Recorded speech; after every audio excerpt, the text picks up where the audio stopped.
Hi, I'm Tina, and I am going to go over the criteria and milestones for your baby to be able to room in.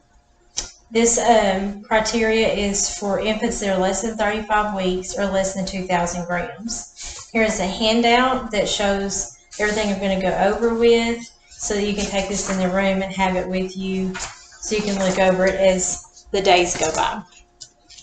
And the first thing we're going to talk about is for your baby to not have apnea or bradycardia since birth to 24 hours of life.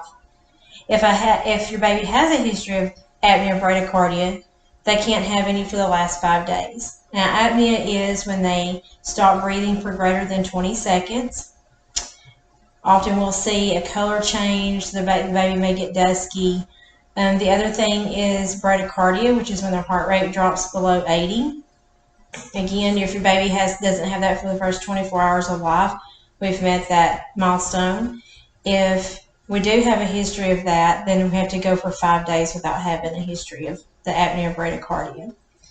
The second thing that we want your baby to be able to do is maintain a temperature in an open crib for 24 hours, a temperature greater than 97.6. And being in an open crib means not on the radiant warmer any longer, in a regular crib, wrapped in blankets, and being able to keep that temp up without the assistance of having a warmer. The third thing is maintaining a glucose off of IV fluids. So if your baby has an IV, we want them to not have IV fluids any longer and just be able to maintain that blood glucose of greater than 45. We want their baby to be getting all feedings by breast or bottle. We prefer breast, but if you're unable to breastfeed or do not wish to do that, then a bottle is fine. We just want them to be able to be taking all their feedings that way. If you want to pump, then by all means, we'll get you a pump. We'll help you. The nurses can help you get started pumping. We'd like to see you do that within the first 6 hours of your baby's life. The next thing is we want your baby to pass a car seat challenge. This is a simple test where we need you to have your car seat at the hospital pretty quickly. We actually put your baby in the car seat as if they were going to be getting in the car and going home, and we monitor their heart rate, their respiratory rate, their oxygen saturation for at least 1 hour. If you live further than an hour away, we'll do it for however far away you are. If you live an hour and a half away, we're going to monitor the baby for an hour and a half because we want it to be in the car seat and monitor for how long you will be driving in the car. A pass is they don't have any oxygen desaturation where their oxygen level goes down. They don't have any problems respiratory wise, like their respiratory rate goes down, that kind of. So we want to see all that stay in a normal range.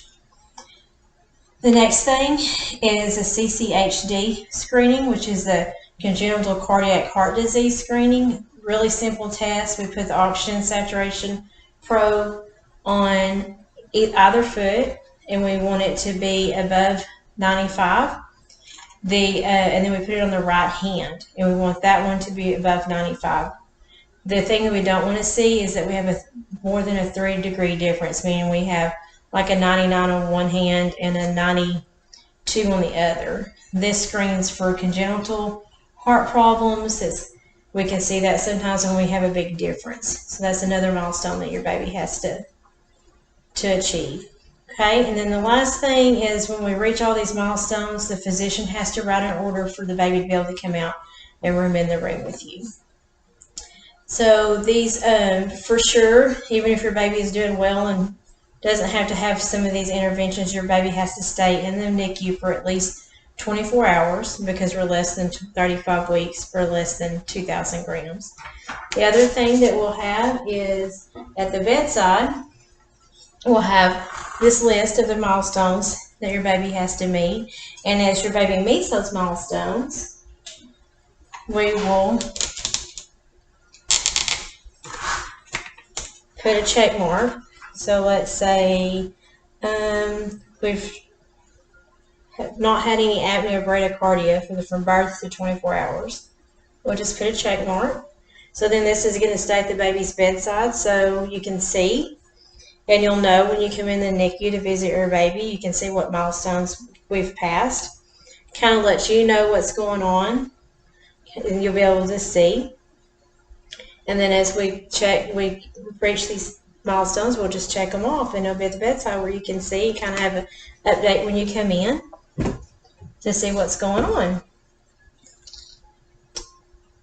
I think that's all I have for today. Thank you for listening.